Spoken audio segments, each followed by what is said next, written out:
Welcome to Kings Engineering. इस tutorial के अंदर हम लोग सीखने वाले हैं फायरबेस डेटाबेस, यानी इस ट्यूटोरियल के अंदर हम लोग फायरबेस डेटाबेस के जितने भी कॉन्सेप्ट है वो कंप्लीट करने वाले हैं।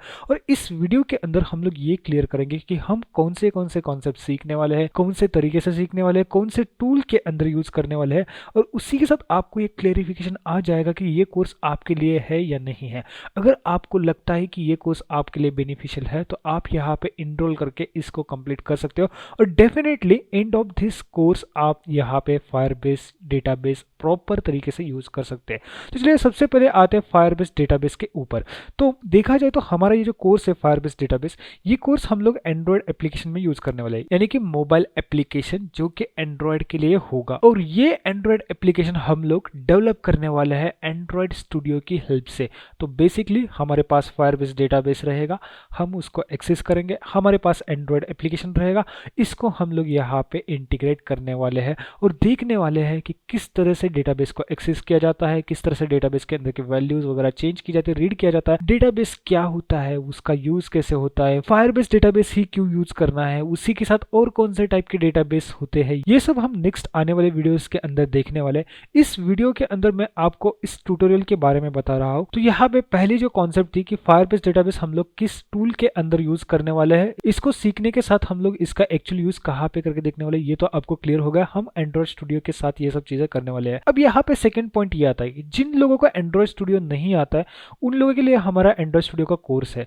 अगर आप वो कोर्स इनरोल करते हो तो वहां पे कंटिन्यूअस फ्लो में आपको यही ट्यूटोरियल के वीडियोस भी मिल जाएंगे, जिसके अंदर हम लोग फायरबेस डेटाबेस आपको पढ़ा देंगे। थर्ड चीज ये आती है कि जिन लोगों ने अब तक ये एंड्रॉइड स्टूडियो का कोर्स कंप्लीट किया यहाँ तक, अब यहाँ पे हमारा फायरबेस डेटाबेस का सेशन स्टार्ट हो रहा है, तो आपको यहाँ पे कंटिन्यूअसली ये ट्यूटोरियल फॉलो करने हैं। एंड्रॉइड स्टूडियो के भी बहुत सारे कंपोनेंट हम लोग ने अभी तक कवर नहीं किए हैं, वो भी कंपोनेंट हम आगे जाके इसी ट्यूटोरियल्स के अंदर बेसिक जो कंपोनेंट्स है वो यहाँ पे कवर करेंगे। हम लोगों ने स्ट्रिंग्स नहीं देखी है, हम लोगों ने रिसोर्स वैल्यूज नहीं देखी, तो ये सब चीजें भी हम यहाँ पे देखने वाले हैं।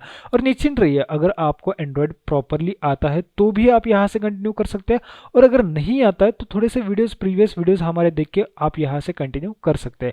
लेकिन कंडीशन ये है कि अगर आप डायरेक्ट फायरबेस डेटाबेस स्टार्ट करना चाहते हो तो आपको एंड्रॉइड स्टूडियो आना जरूरी है। नहीं आ रहा है तो आप एंड्रॉइड स्टूडियो का जो कोर्स है उसको इनरोल कीजिए और वो कंटिन्यू करके आप यहाँ पे सीख सकते हो। अब यहाँ पे न्यूली जो स्टूडेंट ज्वाइन कर रहे हैं किंग्स इंजीनियरिंग के साथ फायरबेस डेटाबेस, इनको भी मैं यहाँ पे बता देता हूँ कि आपको भी यहाँ कुछ एडवांस करना नहीं है। आपको मैं कंसिडर कर रहा हूँ कि आपको सिंपल एंड्रॉइड स्टूडियो एप्लीकेशंस आता है, बेसिक एटलीस्ट आता है, और इसी के साथ जैसे जैसे हम आगे बढ़ते चले जाएंगे हम फायरबेस डेटाबेस का यूज करेंगे।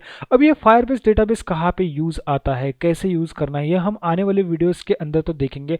लेकिन एक सिंपल अगर एक प्रोग्रामर थोड़ा बहुत नॉलेज है तो उसको यहाँ पे समझ में आ चुका होगा फायरबेस डेटाबेस, यानी कि कुछ चीजें हम स्टोर करेंगे, हम कुछ चीज़ें रिट्रीव करेंगे और उनका यूज़ करके एक मोबाइल एप्लीकेशन बना सकते हैं। और इसकी बहुत सारी पॉसिबिलिटीज़ है, गूगल भी इसको प्रमोट करता है फायरबेस डेटाबेस को, क्योंकि ये थोड़ा सा इजी टू यूज़ है। उसी के साथ ये रियल टाइम डेटाबेस के ऊपर बेस है। अगर आपको यहाँ पर रियल टाइम डेटाबेस नहीं समझ में आ रहा, दैट्स ओके, हम आगे जाके वो भी समझ लेंगे कि क्या रियल टाइम डेटाबेस होता है। तो आई होप इस वीडियो में आपको ये तो समझ में आया होगा कि ये ट्यूटोरियल आपके लिए है या नहीं है। अगर आपको यहाँ पे लग रहा है कि आपके लिए परफेक्ट प्लेस है तो आप यहाँ पे इस ट्यूटोरियल को इनरोल कर सकते हैं और यहाँ पे हमारे साथ फायरबेस डेटाबेस स्टार्ट कर सकते हो।